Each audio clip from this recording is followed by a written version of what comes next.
I don't know, Simon. It's an interesting final grouping of teams.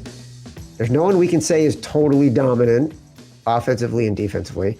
Teams have dominant units, but the teams with the most dominant units, say Seahawks defense, Broncos defense, Texans defense, have inconsistent play at quarterback.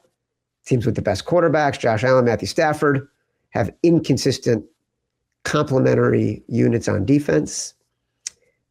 Feels like it's wide open right now. Wide freaking open. Let's get into it. Buffalo, 1 point home or a road favorite at Denver. This is Saturday, January 17th, the first game, 4:30 p.m. Eastern. Total is 47. Reminder, the playoff contest includes all totals for all games, sides and totals for all games. Dude, this line's actually bouncing around. There were times when it's been Denver -1. So what do you think?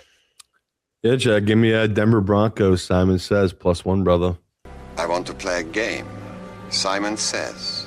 Simon says Denver Broncos +1. Simon says, presented by Hard Rock Bet, the Denver Broncos +1. Weird game. I want to hear your theories on this. I feel like this is the power of Josh Allen. He's a road favorite against the top seed in the conference. He has no proven number one wideouts against the best defense and one of the best corners in the NFL. And his defense is suspect. And it's definitely a coaching disadvantage. Give me your take. Yeah, and we talk all the time about you're always thinking, what are they going to make these lines with Josh Allen? Because like we've talked about, he's the best. And I was honestly shocked to see them open this as a favorite. But, you know, the books, they know what they're doing, right? They're trying to take money here on this Bills team. And I do think this line is going to flip to the Broncos being an overwhelming favorite. So I'll give it a stat now that's probably going to be useless in a couple days if they do flip. But I just want to talk about how historical this is for the Broncos. They're a home dog as the 1 seed. I'm sure you remember the last time this happened. Philadelphia with the dog mask at home against Atlanta. Oh, yes. Obviously, Eagles won that game outright. I think they were +2.5 dog. Yes. Before that, it was the 49ers. They were 3.5 dog against New Orleans. The 49ers won that game outright. And then before that, in 96, 97, Panthers home dog of 3.5 against Dallas. Carolina won that game outright. So, you know, I'm not the only one with those data points. This is a huge, huge glaring trend flasher for a lot of professionals. So I do think this line will flip just off that. But matchup-wise, you kind of nailed it, Chad. It's defensively, the Jaguars are a very talented team. What's their one thing you could say is lacking? A pass rush. That is not something that's lacking at all for Denver. They get after the quarterback. And, you know, Josh Allen, as great as he has been this year, you've seen some games that he has struggled is when he has a ton of pressure around him, right? He's not able to set into that. And the quick throws, which he, you know, dominated last week with, right? Shakir, I think he had 12 catches on 12 targets for like 80 yards. Though. I was going to say, I think he 12 catches for negative 75 yards. But that's why I love Josh, because it's like he's taking exactly what the defense was giving him, and he kept attacking a guy who's not a good tackler. And he kept getting that 5-6 yards, which we talked in the NFL, that's a huge deal. You saw it last night. The Pittsburgh died because they were living in 2nd and 12, 3rd and 12s. Like if you're not in 3rd and 5, 3rd and 6 against good defenses, you're dead. Especially teams can pin the ears back. So just the matchup wise too, it's hard for me to find reasons to think the Bills will be able to stop this Broncos offense that, you know, they are streaky, but you just nailed it when you're talking about Sean Payton. Sean Payton on extended time with extended prep. And you know, the numbers back up my exact sentiment, which I looked it up. And it's like, okay, that all makes sense. Sean Payton, his career, 4-0, straight up in the playoffs when he's extended prep time. That's since 2003. So he's never lost in this exact scenario of having more time to prep. Now, he is 2-2 against the spread. So I guess that does matter in some aspect. But my only fear is right now is just like last week where every game I got the best of the number and I had 0 to show for it, right? You got the 10 on the Rams, dead.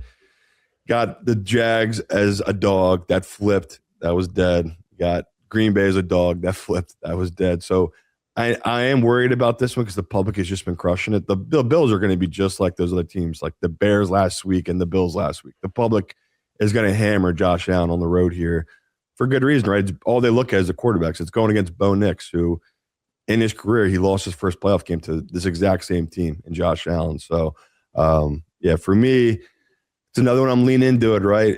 I'm taking the best of the number the book's given to me. I know the pros will come on the Broncos as well. And I get it. If you just want to bet loosely, just trust your gut. I totally understand the going the Bills side, but it's not a winner. It's not a long-term winner. Like I said, you're getting a dog here that the public doesn't believe in, and the professionals do. And that usually is a nice spot to be in. So public coming off a 5-1 week, Chad. I think they're going to get crushed this week. Well, look, that's the trend, right? Like it never stays that way for the public. So No. we'll see how it goes. I'm just looking up right now. Let me see. What do we got here? We got. I mean, I can hit you with a ton of stats if you want. I know people like it because, again, we gave it out. If you didn't listen to me and Chad last week, you blindly bet the stat, bet every dog in the wild card round, and bet every under. Both went 4-2. Yeah.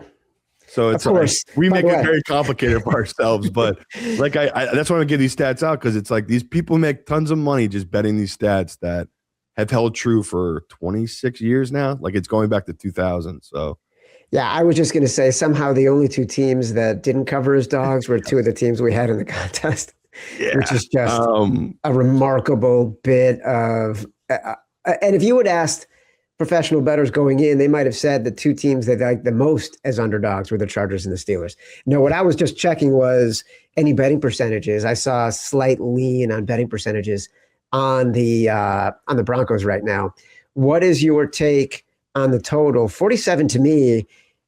This feels to me, we've seen both teams give up a ton of points, and we've seen both teams score an egregious amount of points in the second half in these games. I tend to want to play unders, and we're going to talk about that in a second, but just like eyeballing this feels like an over to me. that's fair. I'm not going to have a play on it until maybe Thursday, maybe Saturday morning. I'm just not going to grab early lines here without knowing anything about what the weather is, what the condition, because if, like you're saying, if it's 30 degrees, clear skies, Yeah. I'm with you. Why would you not take the over here? But if it's in the teens, maybe some weather, some wind, yeah, I immediately like that under. Both these teams are happy to lay into the run. We already know that, right? And both these teams are happy to burn the clock. So I'm in no rush to play this one. But like you said, it opened at 47.5, 47. It's already back down to 46.5. So not that shocking to see the professionals coming in there, because we talk about playoffs. Everyone gets tight. It's just the way it is. And that's why I think it was 2-0 to the overs to start on Saturday, and then 4 straight unders, because it's just that's the normal way it usually is, right? Everyone's just so tight. I know I'm asking a lot here with Denver, but as a dog, it's a good number just because you're getting ahead of the movement. Well, that's why it's Simon Says.